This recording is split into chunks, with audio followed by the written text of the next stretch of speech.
Apologies if there's a sudden abrupt in one of those two abrupt interruption during today's episode because I'm waiting for a call from my doctor. And instead of, keeping my line free and not doing anything, I am recording this while I'm waiting. So at some point it's probably just gonna cut off anyhow. So this week's movie. Oh wait, did I mention what you're listening to? Because theoretically, you know what you're listening to. You know what show you're listening to because you clicked on it. Like, it's not something that just popped out of nowhere. Like, hello! You didn't hit complete random on your podcast thingy, wherever you're listening to podcasts. I don't even know if they have that option, but they should. I've always thought that would be kind of a cool option, like, especially with, like, a streaming service or something where you don't know what you want to watch, so just hit random and have, like, something completely random, and you'd be like, what the fuck, I didn't want to watch this. Which would probably help me, because oh, there's my call. If I were a professional, I would just redo the intro. It's not like I said anything of importance. Anyhow, I don't think I even got to saying the name of the show. But because I want you to know that I'm just like you, and I also have to deal with doctors. I am leaving that in. I don't know why, because it seriously would take like no effort to just delete what I recorded and start from fresh. But this podcast is honest. This podcast is Velvet Al watches movies so you don't have to. And if you've never listened to the show before, you can kind of guess the premise from the title. I watch movies so you don't have to. In real time. In case you don't realize that, like most other bad movie podcasts will watch the movie, take notes, and kind of write down everything they want to say and then record it. Me, I watch the movie and record as I'm watching the movie. So you get real-time reactions onto what the fuck am I watching. So, it's been a while since I've seen a movie on here that's had gratuitous nudity. I don't know how I keep, like, missing it. Like, I've had, like, 5 films that had scenes in a strip club, and even one that was about an orgy! And still, where the fuck is the nudity? So, I'm gonna try again with something that I think will have gratuitous nudity. If you haven't read the title of this episode, I'm watching Strippers versus Werewolves. But like I said, I've seen a bunch of movies recently that have scenes in strip clubs that still don't have nudity. So this isn't a guarantee that there will be nudity, even though they're strippers. There's a description for it, but it doesn't really matter. This is one of those films that the title tells you what you need to know. There are strippers, and there's werewolves, and they fight each other. But I do want to point out, like, on the cast, Robert Englund, Mr. Freddy Krueger himself. So, I love that. I'm always up for appearance from him. And Billy Murray. Not Bill Murray, Billy Murray. I'm surprised, like, can he get away with being Billy Murray? Like, isn't that, like, too close? Like, they can't, like, tell him, like, no, you gotta be William Murray. Or, Billy M. Murray. I don't know what his middle initial is, but there's a Billy Murray. All right. So, enough jibber jabber. Let me press play. So we start off, it's 1984. We see a club. I'm not sure what kind of club it is, because 30 seconds in, probably not even 30 seconds in, it blows up. Kaboom! Explosion! Which, if that isn't cool enough, I enjoy starting movies off with an explosion. Then Duran Duran's Hungry Like the Wolf starts playing. Which, yeah, is a little too on the nose, but it's Hungry Like the Wolf. Who doesn't like listening to that song? So while it's playing over the opening credits, which has all these cool, like, comic book drawings that are in black and red of, like, well, I don't know if they really are comic book drawings, but they make me feel like they're, like, comic book drawings. and they're in black and red of like strippers fighting wolves and shooting guns. Oh my god, I am fucking psyched for this movie already. And it starts off with an explosion, a pretty good looking explosion, and they licensed the rights to Duran Duran. So this isn't like going to be like a complete cheapy movie. Like, it's going to be like low budget probably compared to, you know, big name movies. Like, you know, we're not getting like the Avengers or anything here. But it looks like there's going to be pretty decent sized budget. And they've already well used it. But who knows? Maybe the entire budget, like 90% of the budget went to licensing Duran Duran. And if that's the case, that was money well spent. I am excited. Hungry Like the Wolf just is one of those songs that kind of gets you pumped up. I hope, you know, if they paid for the licensing rights, I don't know. Do you pay once and then you can use it as many times as you want within the movie? Or do you have to pay for each time you use it in the movie? Because if you pay just once to cover the entire movie, you license that, which probably was very expensive. Play the fuck out of it all throughout the film. And it's perfect, you know? Now that I think about it, because it's got wolf in the title, so yeah, obviously werewolves. But it's also a good stripper song. Hungry Like the Wolf is a perfect song for a movie called Stripper versus Werewolves. So we're in the back room, the champagne room, I think. I don't know. It's the private dance room, whatever they call it. We're in London, according to the credits, because this is a fancy gentleman's club. And this guy's got a private dance going, and the stripper is dressed like a schoolgirl, sucking on a lollipop. Oh yeah, that's hot. That's hot. That is our favorite fantasy, right? Schoolgirl. I don't know if it's my favorite fantasy. It's kind of tied with every other fantasy for me. My top fantasy is a woman taking her clothes off. Any other part that comes into it is great. But unfortunately, before she can take her clothes off... Oh, and I want to mention, this soundtrack really is like fucking kicking. It's like, I'm guessing we're still in the 80s, because it's fucking 80s new wave. I don't know this song, and I tried looking it up by the lyrics, and I can't find anything on it. So, but they use the entire music budget for Hungry Like the Wolf, and I'm perfectly okay with that. Because goddamn, that was a fun opening credit scene. I can't get over it. Like, the drawings while Hungry Like the Wolf plays. Really, you could show anything while Hungry Like the Wolf plays, and I will think that is an awesome sequence. But this song, it's pretty good. It's kind of got, like, some Cocktail Twins. I don't know 80s New Wave, so I don't know who this sounds like. But it's a good song. It's a good pumping. It's a good stripper song. But before she can fully strip and take off her clothes, he turns into a werewolf. Oh no. And she gets scared because he's a werewolf. But he's not like full like wolf. It's not like it's not like American Werewolf where he's like a full-on wolf. It's more like Teen Wolf where he's just kind of wearing a rubber mask.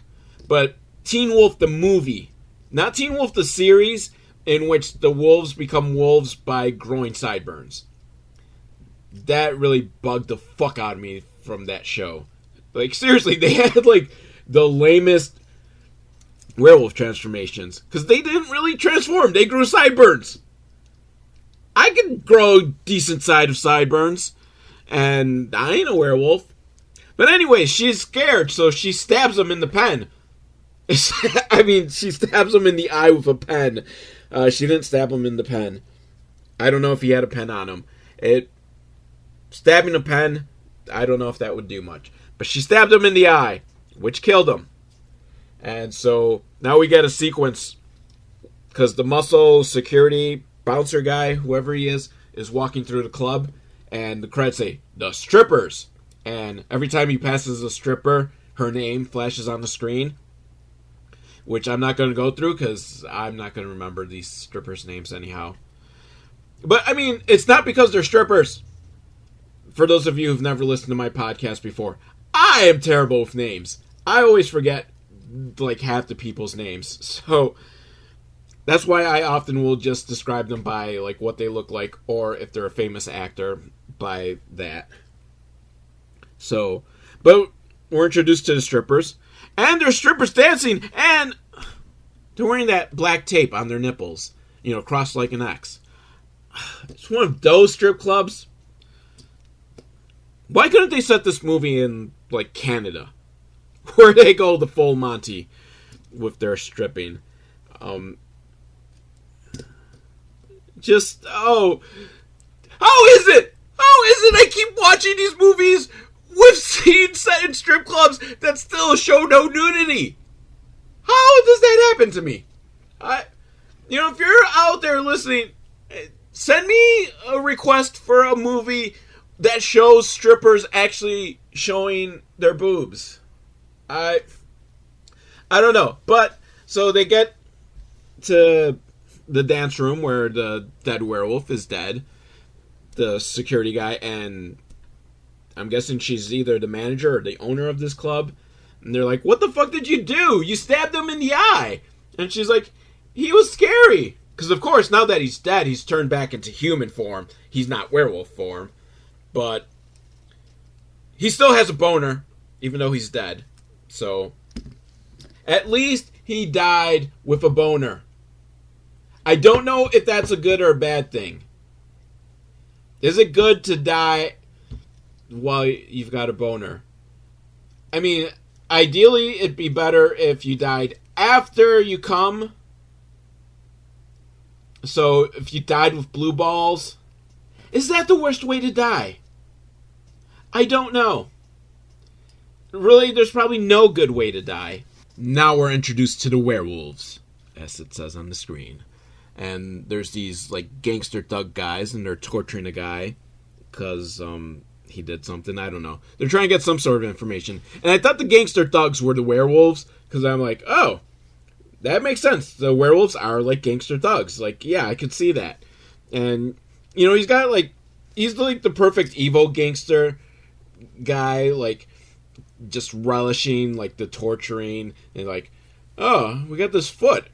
Is your wife missing a foot? Oh, no, it's kind of small. Is your daughter missing a foot? No, it's your wife's foot. And I'm like, bravo. Because it's always good to take pride and enjoy your job and enjoy what you're doing for a living. But he was not a werewolf because they get attacked by werewolves who are mad because I guess this guy trashed one of their cars. And the guy that was being tortured is, like, really excited. He's like, oh, right, you're werewolves. You protect the innocent.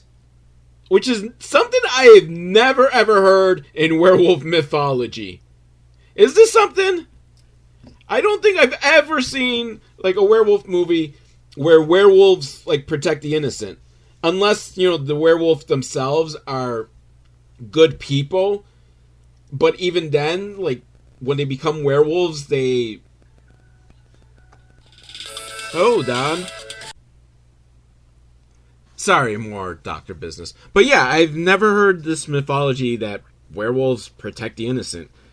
Because even if they're good people, once they become werewolves, usually, like, the werewolf mind takes over, and they're, like, just on wolf mind. Except in Teen Wolf, but Teen Wolf, it's a fun comedy. That wasn't about, like, real werewolves that, want to kill people. Hey, remember there was a Teen Wolf cartoon?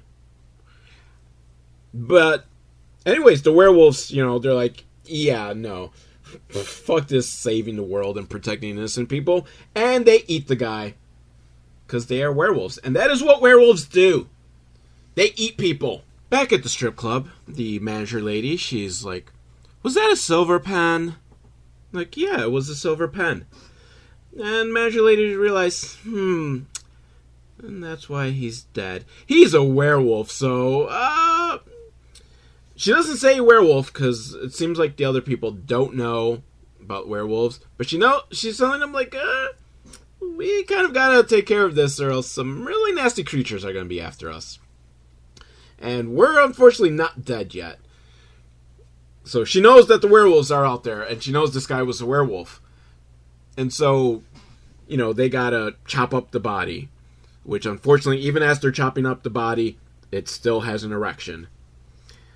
Do they cut off the erection? We don't know. We don't find out. I don't think they have time to chop up the body that much. Because they're still in the club. And they gotta figure out what to do. And the schoolgirl stripper, she runs out and gets, cleaning supplies that some of the guys in the audience think is part of the routine. And they're offering her more money.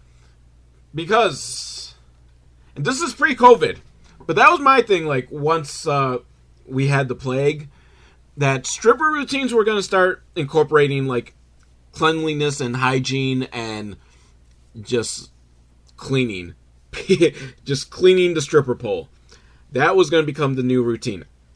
I don't know if that is the current routine. I don't know if any stripper has incorporated that into their act.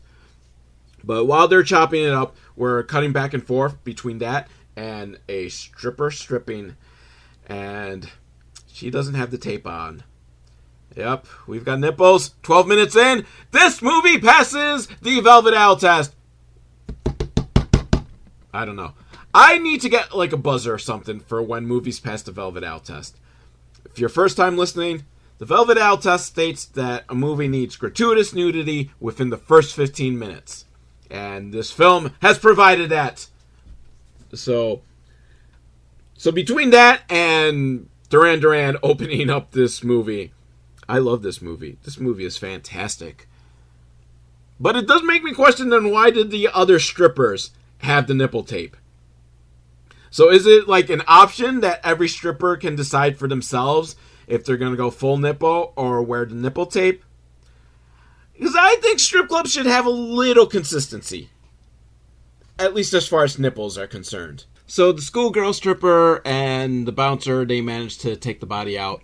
Unfortunately, the bar wench, the lady who goes and brings the customers the drinks so that they don't have to get up and go to the bar and miss out on seeing titties. I love bar wenches. Actually, I have been to a couple bars where they had, servers. I don't know. I don't think they're actually called bar wenches. At least not anymore.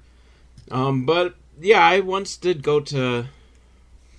I think I've been a couple times to bars that have that, and it's kind of weird, in my opinion. But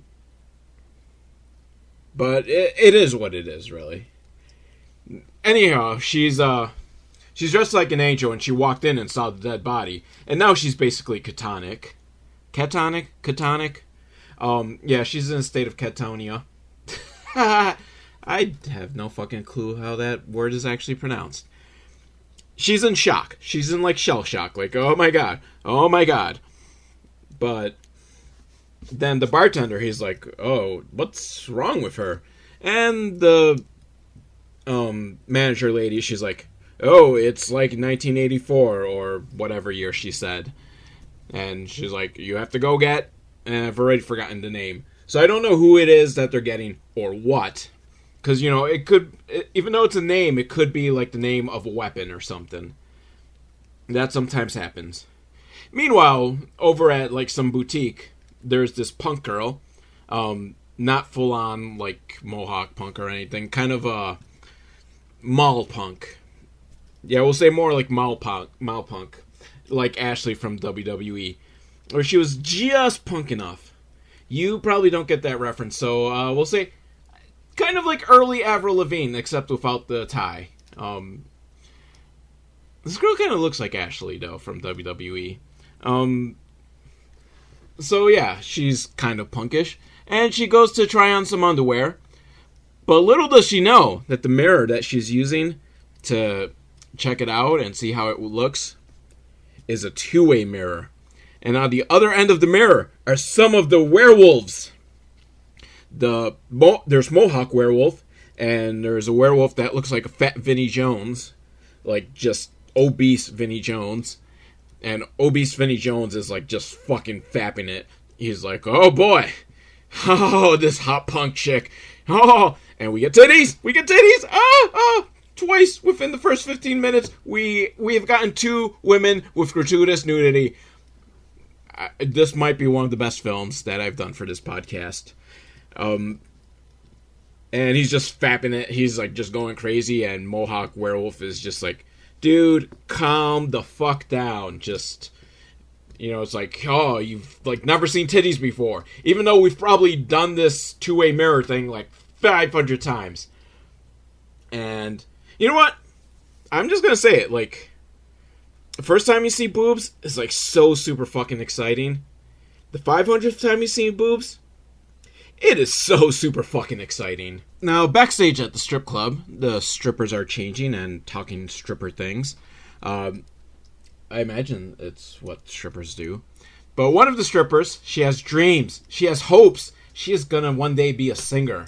And her best friend, the stripper, is like, yeah, I like it here. I like being a stripper. I'm gonna continue being a stripper. Good for you. Positive sex workers are awesome. Sex work is work. If you enjoy your job, more power to you. Like, you should do something that makes you happy. And stripping makes this girl happy, so go for it.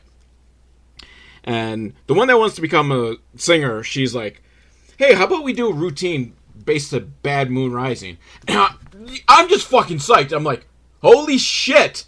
I have never seen or heard of a striptease done to Bad Moon Rising.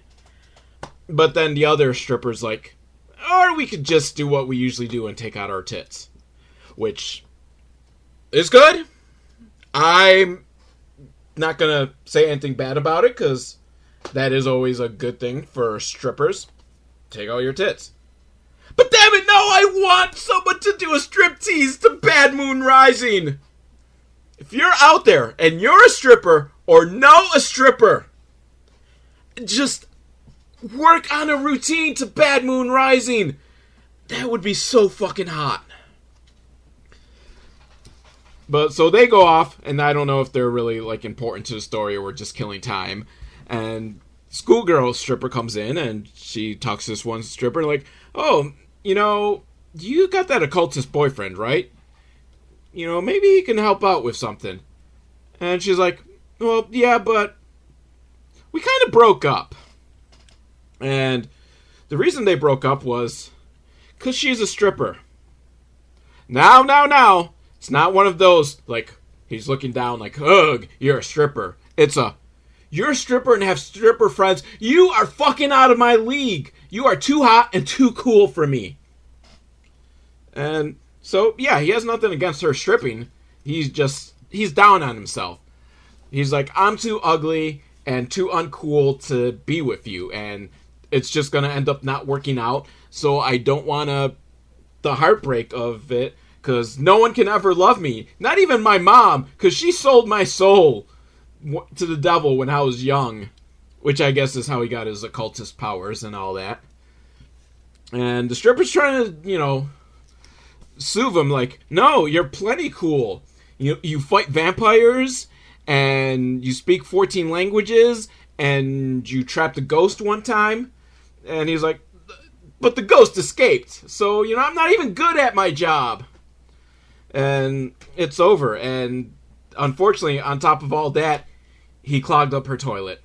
And it's like, but dude, get a plunger. You can work through things. You can work through a clogged toilet. A clogged toilet does not mean the end of a relationship. Now, the dead werewolf hasn't been chopped up yet.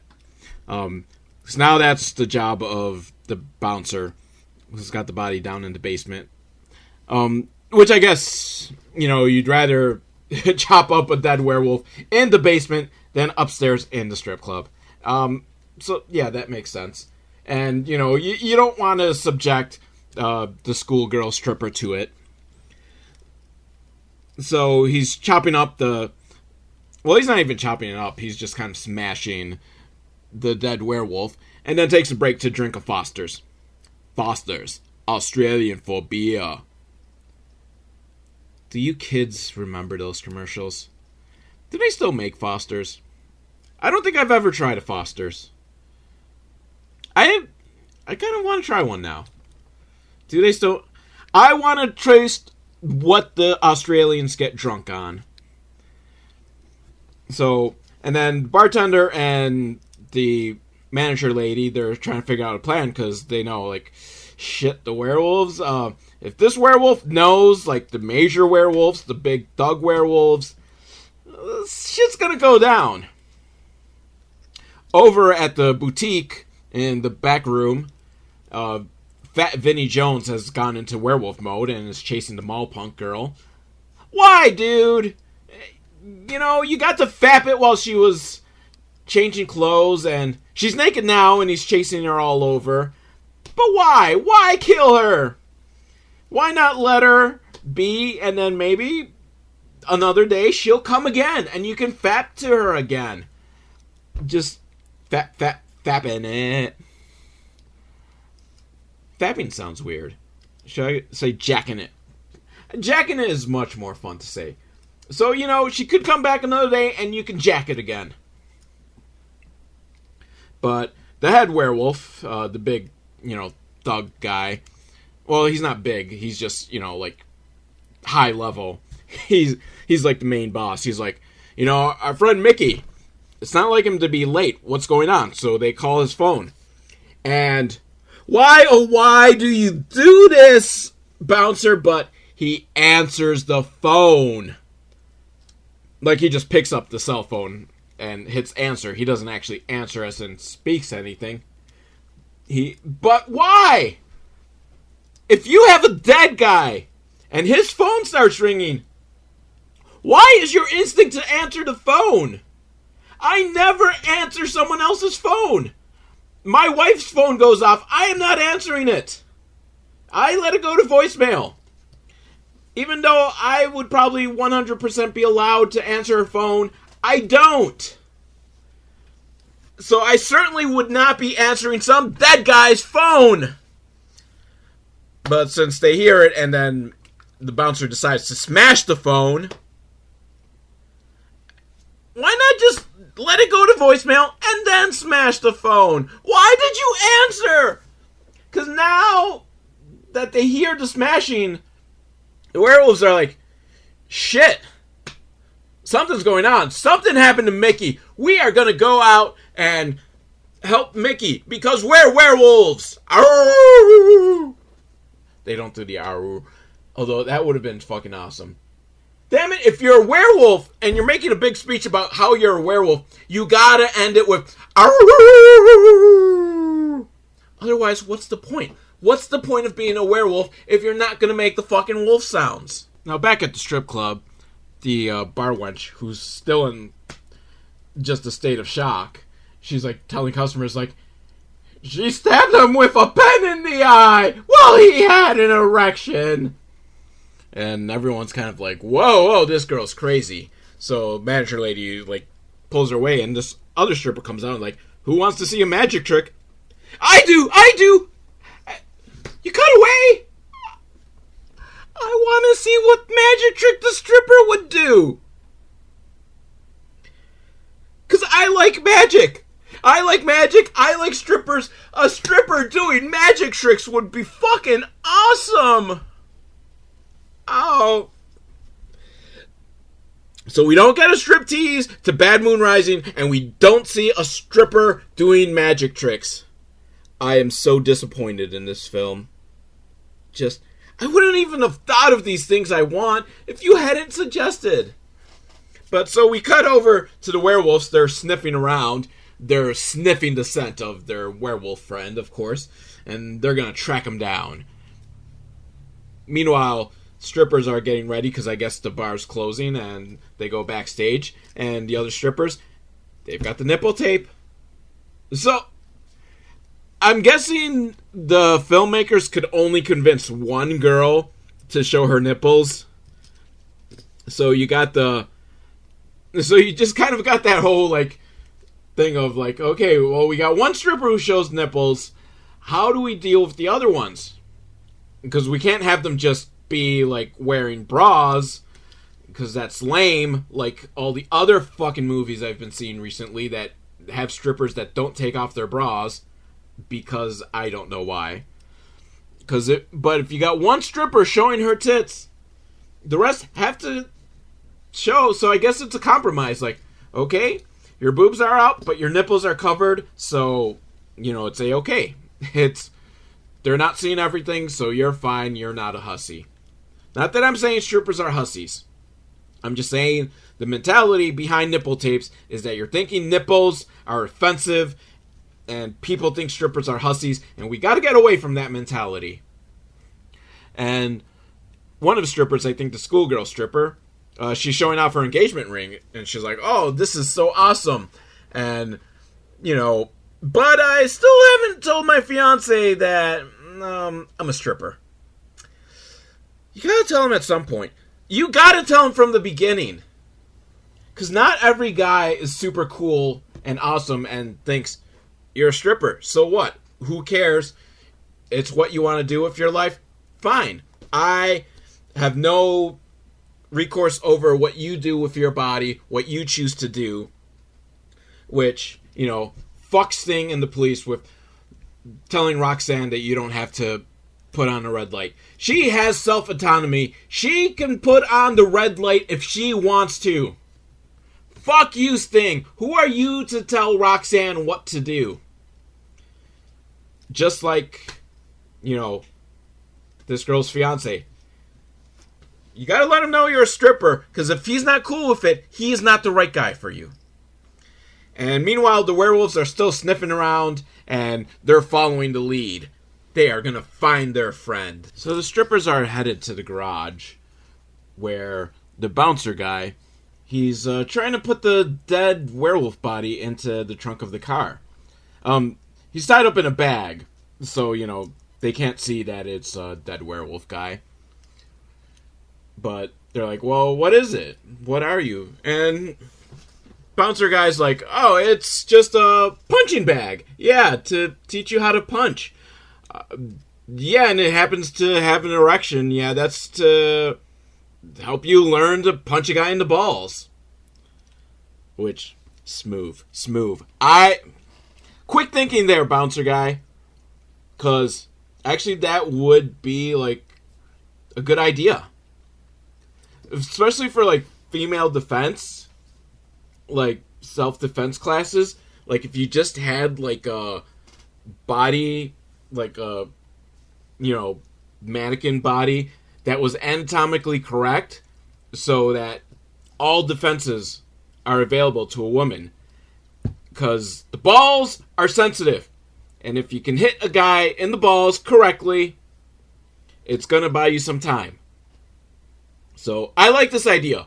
We need anatomically correct training dolls. But the strippers are like, oh, hey, could you give us a ride home? And, he would love to, except a little problem. It's not his car. See, it's the car of the dead werewolf guy. Which, I guess if you're going to hide a body somewhere, you'd hide it in their own car. Or maybe he's planning on, dumping the car somewhere. I don't know. I don't know what the full plan is. But driving strippers home while you have a what? Driving strippers home while you have a dead body in the trunk of a car that's not yours isn't really, the best idea in the world. But what are you gonna do? Think about it. If a bunch of strippers asked you for a ride home, are you really gonna say no? I'm not saying no. And it's out of the goodness of my heart. I want to make sure those strippers get home safely. I understand it's a dangerous world out there. And strippers especially so. Because you get crazy guys who think, oh, because since I give stripper money, she loves me. And I should be able to fuck her. And it's like, dude, that's not how it works. You give a stripper money so that you can see her titties, so that when you go home, you can jack off. That is the transactions. That is how society has set up the strippy clientele. The point is, I would drive strippers home to keep them safe from the crazy guys. I am not the crazy guy. But, so, he drives them home, because what is he going to do? And especially, like, he's a bouncer at a strip club, so he doubly probably, like, feels responsible for keeping strippers safe. Meanwhile, the werewolves are out on the prowl, sniffing, and most of them are, wise enough to stay in human form. But Fat Vinny Jones, he's like, fuck this, I'm going all werewolf. And scaring people.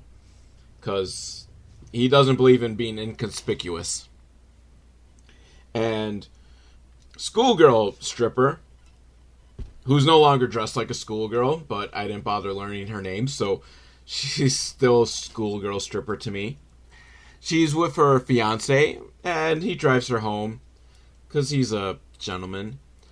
And she asks, like, oh, why don't you come up and, hang out or spend the night? He's like, sorry, honey, I would love to, but I gotta get back to my job of selling houses.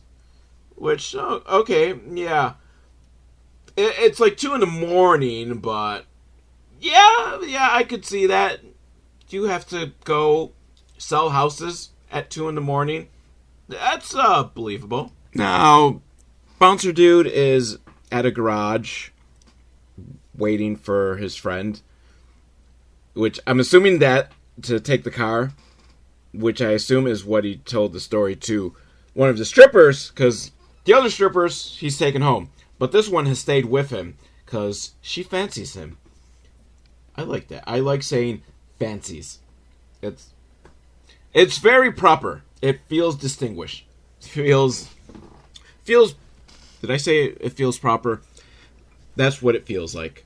But, yeah, so she's hanging out with him. So I'm assuming, he's like, oh, because, this isn't my car. So I'm sure he told her, like, yeah, a friend of mine's going to, come in, get the car. Because, it's his car and all. And so she, I guess, decided to hang out with him because, she fancies him. And, she can't let him be by himself and then have to walk home by himself, or I don't know what exactly the plan is so far as like what he does after he passes off the car. But she wanted to give him a present that she made herself.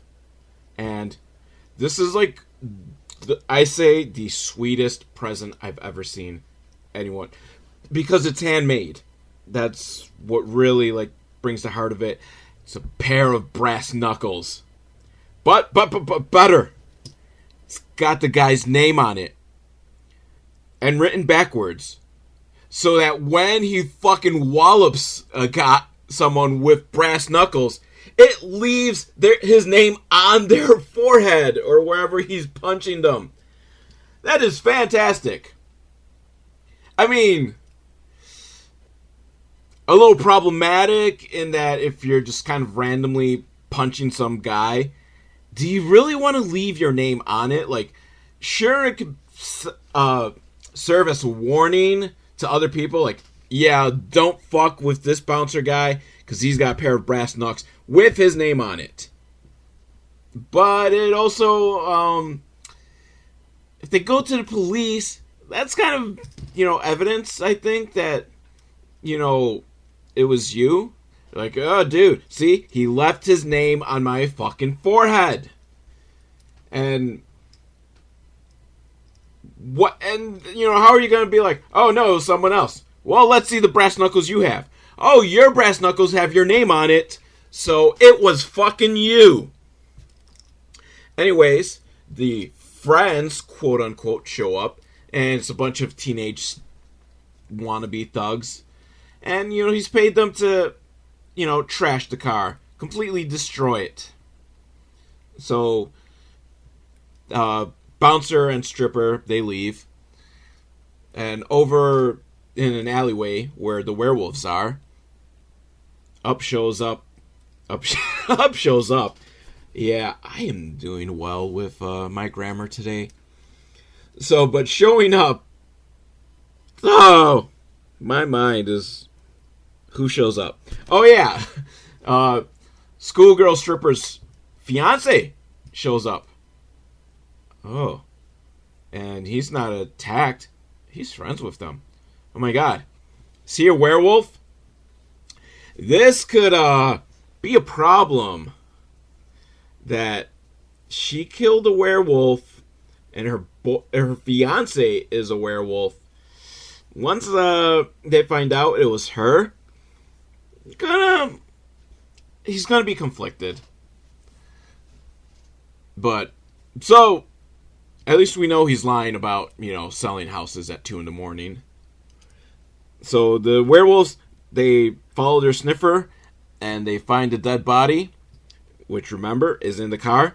That's going to be trashed by these teenage wannabe thugs who, unfortunately, opened up the trunk before they decided they were going to torch the car.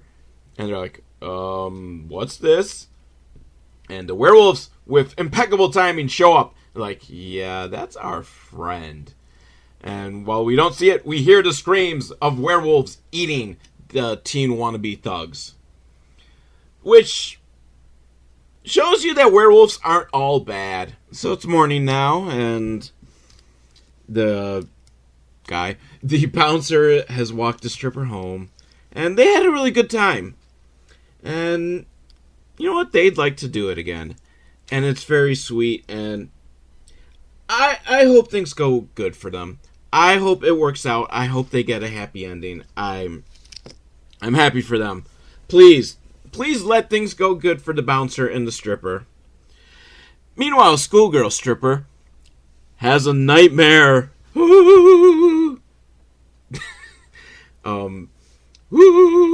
Yeah, that kind of nightmare. Not a nightmare about killing the werewolf guy. But luckily her fiance's there as she wakes up from her nightmare, and he fucks her to help, make everything good again. Because that is how you get over nightmares, is just some good dick. But unfortunately, she bites him on the shoulder. And that's got him worried, and he's talking to his boss, like his werewolf boss, not like the boss from his regular job. I don't know if he even really has this selling houses job. Maybe he just gets paid from being a werewolf. But, the head werewolf, the fiance's talking to him and is saying, like, she bit me. What if that passes on the curse? Which is something I've always wondered. Like, if you get bitten by a werewolf, you become a werewolf. But what happens if you bite a werewolf? Do you still become a werewolf? Because you get the saliva gene or something? I don't know. I don't know if werewolf mythology has really, covered this. And it should. Because I want to know. Is it okay for me to bite a werewolf? Even though generally if you bite a werewolf, the werewolf is probably going to then kill you and bite you. And then you'll get the curse. Well, you'll be dead, really. But you'll have the after-death curse, like American Werewolf in London. His friend just was, decaying and dying afterwards. Because he had the curse. Woo! I'm just into the woo.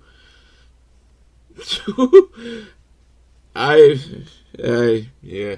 Let me get back to this movie and see what's going on. Oh, and the werewolves decide, okay, we can't stop until we find the killer of our werewolf friend. So schoolgirl stripper, back in her schoolgirl outfit because she's at work, gets called into the office by the manager lady, and she's like, I'm not always going to be around, and I'd like for you to take over. And schoolgirl's like, me? Why me? Well, because the other girls respect you. But more importantly, you know that werewolves exist. So, here's a gun with silver bullets. You ever see a werewolf? Shoot 'em. Shoot 'em dead. Which, sound advice. And, I guess if you need someone to take over afterwards. You want the person who already knows werewolves exist, so they'll be, somewhat more prepared if they ever encounter a werewolf. Meanwhile, Mohawk werewolf is performing an autopsy on the dead werewolf. So, shows to go, you cannot judge a book by a cover. He's got a mohawk, so you think like, oh, this is just some punk kid. But he knows how to do autopsies. And he pulls the pen out of the dead werewolf's eye. You're like, okay, we've got the murder weapon. So the question is the pen going to lead back to the strip club? Because hopefully it's not like an official pen from the strip club. But I don't know. The fiance werewolf might recognize the pen like, oh, my fiance has that pen set. Wait a minute. And remember, fiance werewolf still doesn't know that she's a stripper. Which, she shouldn't be keeping secrets, but at the same time, he's also keeping the secret that he's a werewolf. So, they're both in the wrong there. And then, the angel bar wench, who's more than just a bar wench, she's also a stripper. She's still, like, unnerved by what she saw the previous day, but the manager lady convinces her to get up there and dance. And dance she does, and we don't see any further of her stripping clothes. But schoolgirl stripper gets called over by her wannabe singer friend. And by that I mean she wants to be a singer, not that she sings wannabe. If you want to be my lover, you gotta get with my friends. Nothing lasts forever. Friendship never ends. Yeah. The nice thing about, like, my off-key singing is that that's not gonna get, like, caught by YouTube copyright strikes. Not that I think wannabe is gonna get you stricken down, but sometimes you get surprised by, like, what copyright strikes will catch you. But so she goes and, she's with her singer friend, and her singer friend's like, I met this A&R guy, and he wants to sign me to a label. And the A&R guy's like, yeah, I have this idea for a video. You and schoolgirl stripper will be together, dressed sexily, making out, touching each other. And how about, we do a practice right now? And that tips off singer stripper to like, wait a minute, you're not really an A&R guy, are you? He's like, no, I'm not. And he's crying because she's got him by the balls and squeezing really hard. So, luckily for her, he doesn't have that fetish of, like, enjoying having his balls crunched. Or else he'd be like, oh yeah, baby, go on further. Also, like, kind of interesting that was the tip-off. Like, oh, he wants me to do a video with another stripper making out. There are so many fucking sleazy A&R guys out there that would fucking do that. They're like, the whole casting couch exists for a reason. Because, I mean, the trope and stereotype of the casting couch exists for a reason because it exists. I'm not saying that the casting couch itself exists for a reason, because it shouldn't. But, yeah, so that was your tip-off? Like, oh, this guy is really sleazy and wants me to make out with another stripper in front of him. Yes! There is probably a fucking 100 A&R guys out there that will do that. But he really isn't an A&R guy, so her instincts were correct on this. Meanwhile, Magic Girl stripper, she goes up to the manager lady and she's like, this is all pointless. No one wants to see a magic act in a strip club. And, excuse me, I want to see a magic act in a strip club. I so fucking want this. And the manager, like, encourages her, like, you want to be a magician? You get up there and do it. And it's like, yes, yes, yes. And then it cuts away like, oh, no. I still don't get to see my magician stripper. It's all I want. It's all... Seriously, does anyone know any magician strippers? Should I Google it? Fuck yeah, I should Google it. Magician stripper.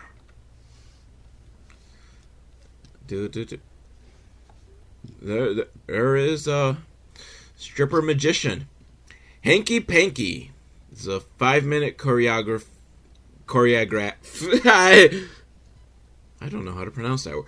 Choreographed magic striptease. Oh. By Ursula Martinez. Okay, and then YouTube shows 1 Hour Stripper Magician by Caroline Costner. Uh-huh. So, stripper magician. If a movie will not give me a magician stripper, I am going to... Well, YouTube probably isn't full on, but I will look for this. I will look for stripper magicians.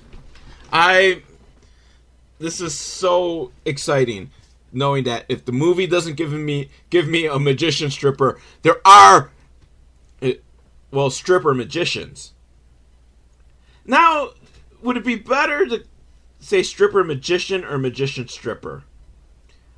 Because a stripper magician is a magician that also strips, while a magician stripper would be a stripper that also does magic. Huh. Either way, I am gonna fucking watch those videos. Now, a schoolgirl stripper does her routine, but her heart's just not in it, and she's not dancing very well. And the guys in the audience, they're not happy about it. They're like, this is a lame striptease, and one of them gets on the stage and yo, I got money here. I want you to show your tits and stuff. So she kicks him in the face. Which I think should be perfectly acceptable in strip club culture.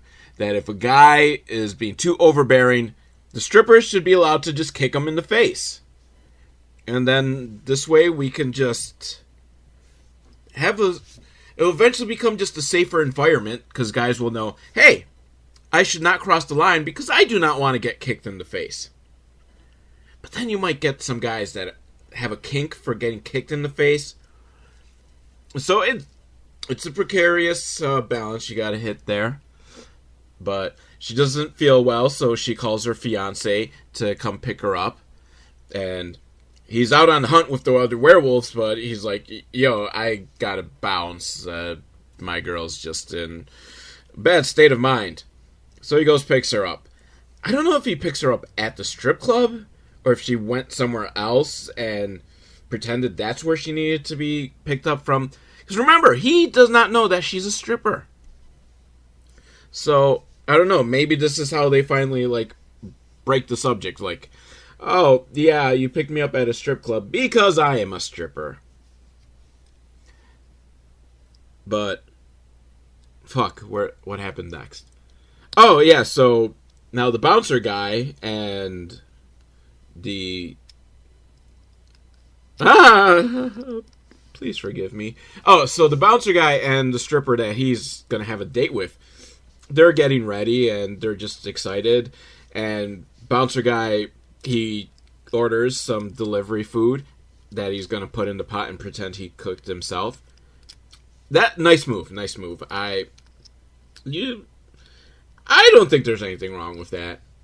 Because she's going to know that you didn't actually cook it, but she's going to appreciate that you kind of went to the effort of pretending to cook it. And that's what really matters, right? The thought counts. So what if you didn't actually cook it? You pretended that you were cooking dinner for her. And that's what really matters. So the fiancé werewolf has put schoolgirl stripper to bed, and he's standing there with a silver dagger, thinking, I gotta kill her. She's gonna become a werewolf. But he just can't bring himself to do it, and he goes back to join the rest of the pack of werewolves. And I can't kill her, so let's go and find the killer of our friend. And not stripper guy, bouncer guy, he's just all excited about his date. Like, oh, this is going to be so awesome. And the doorbell rings. He's like, oh, yeah. And you guessed it. It's not the stripper girl. It's the werewolves. Because they probably smelled like his body all over their dead friend. So they sniffed him all the way to his house. And they attack. And stripper girl, she makes it to his house and sees the werewolves eating him. And I had really hoped for a happy ending for those two. I don't know why I fooled myself into thinking that they could live happily ever after. Fucking werewolves. They ruin everything! So she sees what's going on and is like, yeah, I'm getting the fuck out of here. And she runs. But the werewolves chase after her. And we don't see it, but I'm pretty sure that they're going to catch her and kill her. So that's what werewolves do. You can't outrun a werewolf. Meanwhile, the whole time, schoolgirl stripper is having visions of this while she's in bed. So I don't know if she thinks they're just nightmares, or if there really even are visions, or maybe she's just having bad sleep and they just keep cutting back and forth between what's going on and schoolgirl stripper having nightmares. I don't know. Oh, okay, the werewolves haven't caught the stripper yet. And she makes it to the house of her friend, who's also a fellow stripper. The stripper that was sort of dating the occultist. This will come into play in like 30 seconds. So the werewolves are like banging on the door trying to knock it down. And the punk werewolf, Mohawk werewolf, he's like, little pig, let me in so I can fuck you in the face. Not the most clever taunts, but yeah, even like the head like werewolf guy is like, ouch, that was terrible. That was a terrible one-liner. So, but luckily the stripper girl, she calls her occultist sort of boyfriend for advice on, okay, what do we do? Oh, we've got some werewolves.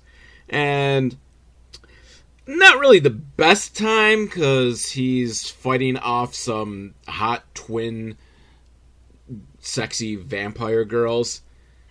But he tells her that, use some UV rays, use daylight, it will slow them down. Again, more werewolf mythology that I was not aware of. Like, is this true, or is this movie just throwing shit out there? Like, I've never heard about, like, daylight killing werewolves or something. Like, I know they need the full moon to transform into a werewolf, unless they're a shapeshifter, in which case they're not really a werewolf. But that's a whole other issue. So, were they just lucky that it was like a full moon night that then they were able to go to save or avenge their werewolf friend? So many questions. I mean, it is a full moon. We've like gotten shots of the full moon. But does daylight really hurt vampires? So, but luckily, this stripper, she's got a UV bed. So she can go tanning. So they set it on its side so that the UV lights are just blaring at the werewolves when they jump in and break down the door. And she's got a shotgun pointed at them, and she's like, you might not be human, but I bet it still hurts when I shoot you in the balls. And punk werewolf, he's like, she's bluffing, she's not going to shoot us in the balls. And he starts walking, and kabam! Whip the shotgun right in the balls. You go, girl. I'm all about that. I like when women are defending themselves that they attack the balls. It's what you should do. The balls are a very vulnerable part. And if you can, shoot them in the balls. Because it's a werewolf, and it will fucking eat you if it can. So, shoot it in the balls. That's my advice. If you take nothing else from this podcast, take that with you, that you should shoot a werewolf in the balls. the head is so the other werewolves decide, like, okay, we're gonna leave for now. But head werewolf guy, he's like, I'm gonna kill you so slowly, your driver's license is gonna expire before you do. And it's like, oh, you just gave the other guy shit for his terrible lines, and that's the best you come up with? Like, ugh. I wish that she would shoot you in the balls, but apparently she only had one shotgun shell and was bluffing on the rest of the shooting the ball. If she had more shotgun shells, clearly she would have shot the other guys in the balls. So the head werewolf, he's like, those girls were strippers. And he should know because he used to work in a strip club. And you want to know what it is that gave them away? They were wearing high heels. And I guess only strippers wear high heels. Wait a minute. Sometimes my wife wears high heels. I'm going to have to ask her about her extracurricular activities. Because if she's stripping and not letting me know, I would happily, like, go to the strip club and say hi and check her out at work. I gotta find out if my wife is stripping. No, we have an open relationship. And not that kind of open relationship. I mean open communication relationship. If she were stripping, she would definitely let me know. So I don't think there's a connection between high heels and stripping. But I don't know. Maybe the head werewolf can smell strippers. Because strippers secrete, like, hormones and pheromones and shit like that. Sure, why not? We'll go with it. So they go to the strip club. And because they're like, okay, well, the bouncer worked at this strip club. So that's our first point of action. And he sees the bartender and he's like, oh shit, you're still here. I know you. Because we had a rumble before. So the head werewolf just creates a massacre at the strip club. Meanwhile, schoolgirl stripper is at home and she cuts her hand. Like, intentionally. She slices her hand and then it heals. Is that part of the werewolf mythology too? Is that, like... I mean, I think it's when they're... Isn't it, like, when they're in wolf form that they're invulnerable? And anything that happens to them will heal? No, that... Because if we go off Silver Bullet, the werewolf in that, he was shot in the eye while he was still in wolf form. And when he went back to man form, he had to wear an eye patch because his eye got fucking shot out. So, I don't know. I think this movie is just kind of playing fast and loose with the werewolf mythology and just kind of making shit up. 'Cause I don't know. Because it heals, like, instantly. Not even like a scar. I'm pretty sure, even if you're a werewolf, if you cut yourself, if it heals quickly, I think you still get a scar, don't you? It's just basic human anatomy. But, you know, this is also one of those werewolf films where they just turn into man-wolves, really. They don't have the long, painful transformation. I enjoy when we got werewolf stories when they have, like, the long, painful transformations into a wolf. Because if you think about it, human body and a wolf body is so different that it's got to be fucking painful to turn into a wolf. Especially wolves are, like, bigger, so, like, your bones stretch out and your skin stretches out. And that's why I love, like, The Howling and American Werewolf in London. Because those films, and Being Human, like the British version. I've never watched the American version. But, like, all these show werewolves, like, in pain as they, like, transform. And then you've got, like, fucking Twilight, which in addition to their sparkling vampires, like, they have guys jumping up in the air and turning into wolf instantaneously. Fuck that. Shapeshifting, I don't care if you're a shapeshifter. Shapeshifting is painful. Unless you're Mystique from the X-Men comics. Which I give a pass because she's hot. Where am I going with? Like, I just kind of went off, like, on a long tangent there. what is happening in the film. Oh yeah, so she cuts her hand and she's like, wow, that's kind of weird. Something's going on. And then she gets a call from the manager lady, and she's like, you gotta come down to the club. There's been a massacre. And one of the other strippers, like, tells her, like, when she gets there, why didn't you tell us you killed a werewolf? Which I gotta say, they are fucking calm on the werewolf situation. I mean, yeah, they're upset about, like, everyone that got killed, including some of the other strippers, which is understandable. Yeah, you're gonna get upset seeing all this murder. But the fact that it was done by werewolves, they're all kind of like, yeah, it happens. So they're looking up, like, stuff on werewolves, and, they don't have to worry about werewolf blood getting on them. That's not going to transform them. But if a werewolf bites you, or you bite a werewolf, and a schoolgirl stripper is, like, thinking, like, wait a minute, I bit my boyfriend. What if he was a werewolf? She doesn't tell anyone, because, she doesn't want everyone to know that she's probably a werewolf at this point. And then meanwhile, the werewolves have gone to the Chaney Maximum Prison.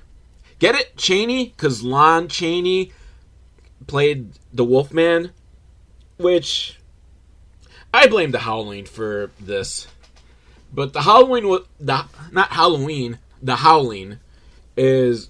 was very clever in that, like, the main characters, their last names were the last names of people who've directed werewolf movies. Which isn't going to be as obvious, because how many people know, like, the directors?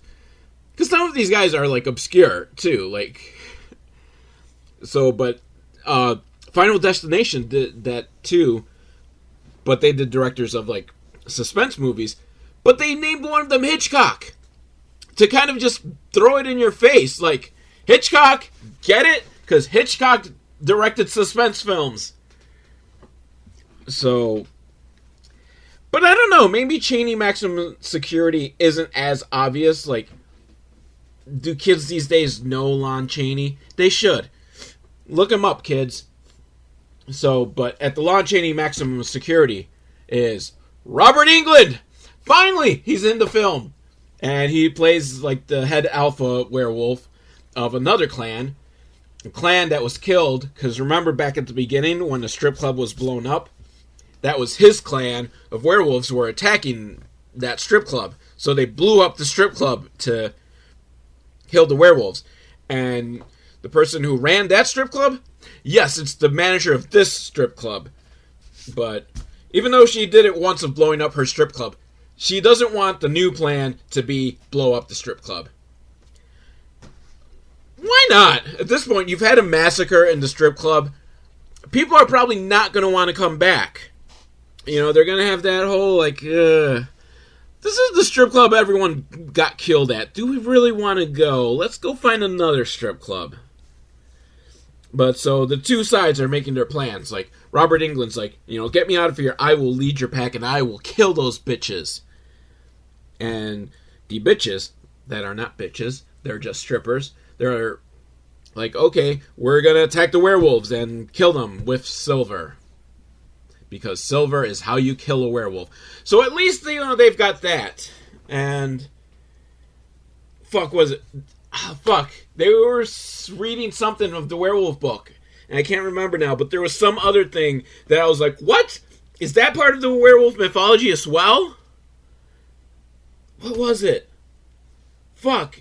It might come back into play again. So schoolgirl stripper goes home to her fiance, and she's like, oh, I think when I bit you the other day, I might have given you something. I'm worried, some sort of, like, disease. And he's like, what, a dog disease? Something sort of like that. But more importantly, I'm a stripper. And fiance's like, what?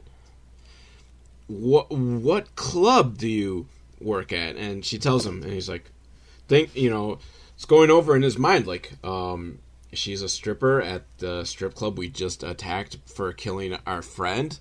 This isn't good. Oh, hey, honey, remember when you lost your pen?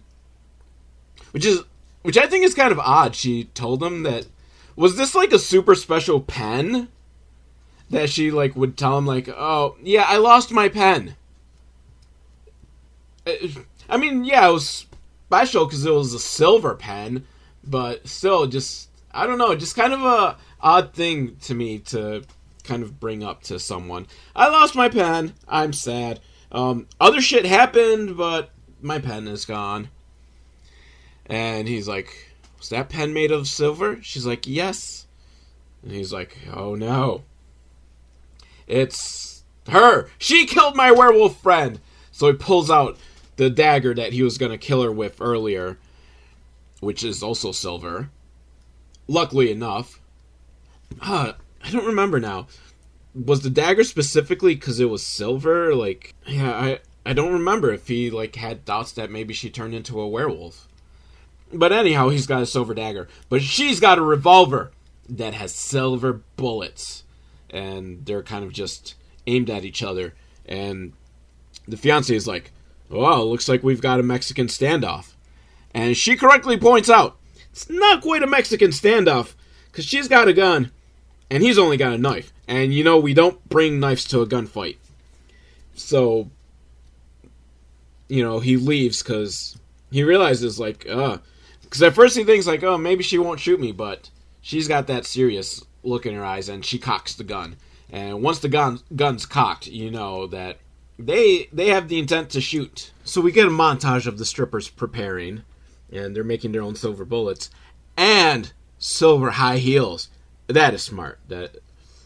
Because you have to wear high heels because you're a stripper, as the head werewolf told us. Strippers wear high heels. So you want... I think that is just good idea for any woman, really. Make silver high heels. Because you might come down to a time when you are face to face with a werewolf. And in that case, you're going to have to take your heel off and stab them in the eye with it. And I'm all for women stabbing guys in the eye as a self-defense measure. I don't condone them just going around stabbing people in the eyes with high heels. But in times of self-defense, I am 100% behind that. So, silver high heels, just in case that the guy attacking you is a werewolf. That is a good idea. And the wolves, they're preparing by saying that they're going to eat every stripper. Because, yeah, eat them strippers. So the werewolves go to the club, and standing out there is the magic stripper. And she tells him, like, oh, I'm not a stripper anymore. I'm a magician. So I don't know if she knows what's going on with everything. Because she's kind of just there, not prepared. And the head werewolf's like, I'll show you a magic trick. I can make your head disappear. And then we cut away. So I don't know if he killed her or not. And I'm kind of sad. Because we still didn't get to see a magic trick.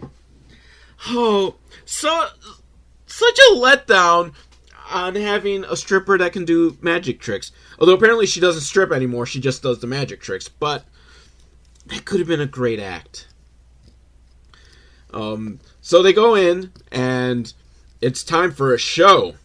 Before the fight happens, there's going to be a little strip number done. And all the strippers are dressed like Little Red Riding Hood. Because, of course, you know, you've got wolves you're fighting, you might as well be dressed like a Little Red Riding Hood. And, you know, they got a little bit of a striptease, and now it's time for the fight. And we get a running countdown of kills, which is kind of cool. Although, like, we get tied at 2 versus 2. Like, the strippers got 2 kills, and the werewolves got 2 kills. So I don't know if we really needed the counter. If it was a bigger fight where you might have trouble keeping track of who's winning, then yeah, the counter would have been cool, but I was able to keep track of who killed who. So it's tied, and the manager lady and the head werewolf, they're talking calmly because, you know, they're older and they're not, like, as run by emotions, and they're kind of flirting. So the manager lady, she's like, yeah, I'm going to go out on my own terms. She splashes some liquor on the head werewolf, and then she kisses him while sticking her finger into a light socket, electrocuting them both. Which, sometimes you have to sacrifice yourself. And that was a noble sacrifice. And that was kind of smart. Because I don't know if she had planned that ahead of time or if that was just kind of quick thinking, because she kind of just reached around and unscrewed one of the light bulbs under the bar and stuck her finger in the socket. But it was an effective plan. So, but the counter doesn't go up. So shouldn't, now be 3 and 3? Or does it not count because the manager lady isn't actually a stripper, she's just a manager? But, still, they killed a werewolf. So, yeah, at the very least, it should be strippers 3, werewolves 2. But I would count the manager lady under strippers. So it should be 3 against 3. It's still tied, but let's see if the counter comes back. So schoolgirl stripper is now staring down her fiancé, and she's like, this is over. I'm gonna kill you by putting my engagement ring in this shotgun and killing you with the engagement ring. Wow, that is kind of poetic death right there. And she shoots him, but unfortunately, the engagement ring, it's not silver, it's gold.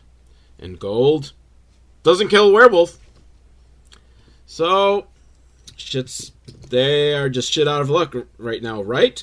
But no, the manager lady, she's not dead. She's almost dead. And she's got her hand on the bomb. Or the trigger for the bomb. And, well, it's time for mutually assured destruction. Because they're just going to blow shit up and everyone's going to die. And the werewolves are like we care. Because, according to this film's wolf mythology, all our body parts are just gonna crawl back together and become human again. So, go ahead. Blow yourselves up, strippers. But the strippers, they have a contingency plan. See, they've called the occultist guy. And he's waiting outside. And after everything blows up, he's gonna gather up the werewolf bits and put them in jars so that they can't form back together. Sorry, werewolves. And before they blow up, the strippers kiss each other. Which, okay, whatever. I'm not going to complain about strippers kissing each other. But what it really is, they're swapping blood. Even though they said earlier that getting werewolf blood on you isn't going to turn you into a werewolf. But, remember, the one stripper, schoolgirl stripper, she's a werewolf now, so they're sharing blood. And so, after the explosion, the cultist guy, luckily he knows which pieces are the strippers and which ones are the werewolves. And he puts the strippers back together, and they're alive. And that makes me happy. I'm glad that the strippers, at least most of them, have survived. And the werewolves, they are dead. And they called this guy, actually got a good line in when he got, his sort of girlfriend's heart. He's like, you have my heart, and now I have yours. And, okay, it was cheesy, but I'm down for it. And when they come back to life, the cultist says, I've got a plan, because you girls are now immortal. So, I want to see what this plan is. What is your plan, occultist guy? Werewolf strippers? Yes, werewolf strippers. I want werewolf strippers. Even if they're not going to do magic, you still have the chance that they can do Bad Moon Rising. Please. They probably can't because they spent all their soundtrack money on Duran Duran, so they can't also get Creedence Clearwater. So now this is some time later. This woman's walking down the dark alley when she's attacked by a group of vampires. Oh no. But unfortunately for the vampires, they had not been counting on a group of stripper werewolves led by the occultist guy. And their goal is to rid the world of all vampires. Because they're good werewolves. So, I don't know, will we get a sequel with the stripper werewolves? I am happy for them that they can go on to be heroes. So, yeah, you know what? I'm going to recommend this movie. This movie gets 2 thumbs and a dick up. Yeah, dick up. No, my dick really isn't out right now. But, no, I enjoyed this movie, actually. It was fun. Even though now you know everything that happens, I still recommend you go see it. Awesome opening credits set to Hungry Like the Wolf. We did get some boobs. And just a lot of fun. Actually, the editing and cinematography and shooting style is actually pretty good, considering that this is probably fairly low budget. But it's not super low budget. It's well done, and I wished for more Robert Englund. I think he was in for like 30 seconds just to get his name in the credits, which is probably how they were selling the movie. Like, this movie has Robert Englund! Woo! And, you know, he probably was just passing by one day while they were filming the movie. Like, hey, Robert Englund, will you stop by and do 30 seconds for our movie? Because really his part didn't have all that much to do with the film. Like, it didn't have much effect on the plot. Like, at all. Like, it references, like, the explosion at the beginning, but they could have really not had them meet, like, this werewolf, because he does fuck all. Like, he doesn't really tell them what to do, doesn't really give them a rallying cry, and is just like, if I get out, I'm fucking leading this pack. And so I was expecting that they would break him out and he would lead them against the strippers. No! he just showed up. So on the disappointing parts, Robert Englund is only in for 30 seconds. We didn't get a striptease set to Bad Moon Rising. And we did not get any magic done during a striptease. So, right now, for me, I am going to go watch some stripper magic. Because I did find a video in YouTube. Ursula Martinez, Hanky Panky Magic Striptease. I will watch it, and I will let you know if it's worth watching your time. Dear Lord, it is going to be worth my fucking time. So yeah, that was kind of fun video. Ursula Martinez, Hanky Panky Magic Striptease. I mean, magic-wise, it isn't like anything amazing. It's like kind of just the disappearing handkerchief trick. But she's taking her clothes off while, you know, making the handkerchief appear and reappear, or disappear and reappear. And I'm not going to complain because there's nudity. Which I've always thought, like, I've tried doing magic and I'm like, okay at it. But I've always wanted to get, like, a naked girl. Because the key to sleight of hand is to distract the audience. And what better distraction is there than boobs? Right? And this is great. But I did love, like, the end of the trick. The final reappearing of the handkerchief from her vagina. That was just fantastic and great. And meanwhile, also under like my search for stripper magician, came up this song, which is horrible and doesn't really make sense because it's like from a woman, but she's kind of singing from a man's point of view, back and forth. But I'm going to play for you, Stripper Magician. That is the name of the song. Let me replay it. I clicked on it at the end. Stripper magician, a wonderful addition to parties and funerals, also police suspicion. I think there's something shiny behind your ear. I can also make your daughter's virginity disappear. Take a look at my magic stick. It makes dreams come true with just one lick. Click. Pulling out these scarves like I pull out of your daughter. I'm a magic man, a real Harry Potter. Bibbidi bop and alakazam. When I go to town, I break diaphragms. Stripper magician on a musical mission. I may have failed grade school, but I still have ambition. For my next trick, I'll need a wire coat hanger. This one's for the dads that didn't mean to bang her. My magic hat is where I keep my tips. Safe from taxation, it's an easy trick. I call it tax evasion, plain and simple. The U.S. government is the one that I swindle. Stripper magician, making sexual transmissions. I may not pay my taxes, but at least I have your digits. Pick a card, any card, and if your friend's in need, I'll make his penis hard. Stripper magician.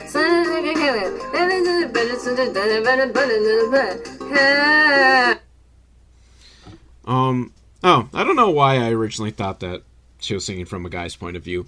Caroline Constantnar. Konstnar. Don't sue me, Caroline. I am giving you free publicity. I don't know. That song is just so bad and so cheesy, and she's got the STD song. Why not? Why not play it? Fuck it if YouTube hits me with copyright strikes. I will edit this part out. That's why I'm doing this at the end, is in case I get edited out. Load you! When you're hanging with the girl and she's looking nice, you think you'll wanna smooch her face, but what is the price? AIDS, herpes, gonorrhea, scabies, and crabs. Think you want them down your pants? No, you raging. Now this shit has really hit, and I feel like James Dean. But don't let that distract from all these violent STDs. HPV, HIV, spooky vaginosis. Sinning with your naked bod is evil and atrocious. Time is a construct we all follow. Nothing is real, no one is here. We all die, why do we cry? I once demand. I can't feel my hands. I can't feel my hands. Please. AIDS, herpes, gonorrhea, scabies, and crabs. Think you want them down your pants? No, you raging. HPV, HIV, spooky vaginosis. Sitting with your naked bod is evil and atrocious. Alright, and I am on a roll here with this. I don't know why. This one's called It's Prom. At 7 o'clock, I'll take you to the dance. At 9 o'clock, we'll be taking off our pants. Your parents' marriage might be a mess, but we'll deny the pain with a brand new dress. It's prom. It's prom. I'm taking you to the prom. Beep, beep. We're going in a rented Mercedes. Just watch out for those dumpster babies. I may be hip, but I got something hipper. You put it in drinks, and it's easy to slip her. It's prom. It's prom. I'm taking you to the prom. Bitch, get in the back of my van, you whore.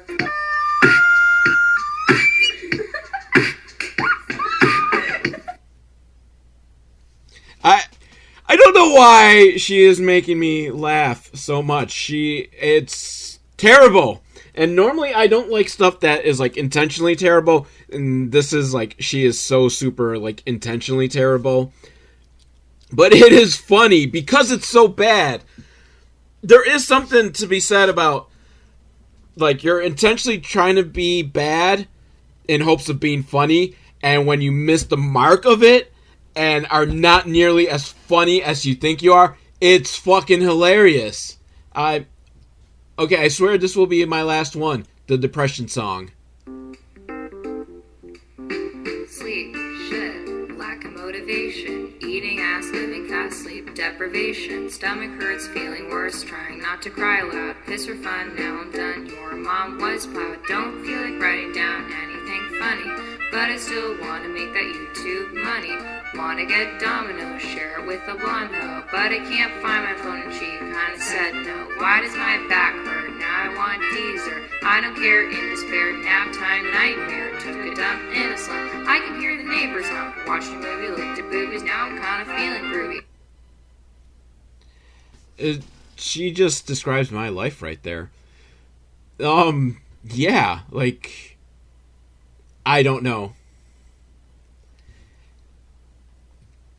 Hold on, I am going to just pause so that I can have my ending on a different track that I can easily then edit this out if YouTube hits me with a copyright strike over fucking Caroline Constner's song. Don't hit me with a copyright strike, Carolyn. I am promoting you. So, alright now, if YouTube hit me with a copyright strike, you didn't miss much, actually. I played some songs, but it's probably for the best that you didn't hear them. And if they didn't hit me with a copyright strike and you heard those songs, I apologize for making you sit through those. They made me laugh. I wanted to make you laugh. And hopefully I kind of hit the mark and brought a little smile to your face. velvetowl@hotmail.com, or leave a comment in the YouTube comment section, or some other way. I don't know, like, the other places where you can hear my podcast. If they have a way to contact me, just tell me how I'm doing. Tell me that you hate fucking Caroline Constner cause something songs, and that I should never ever play them again. And if you have a movie that you want me to watch so you don't have to, hit me up. Let me know. I love you all.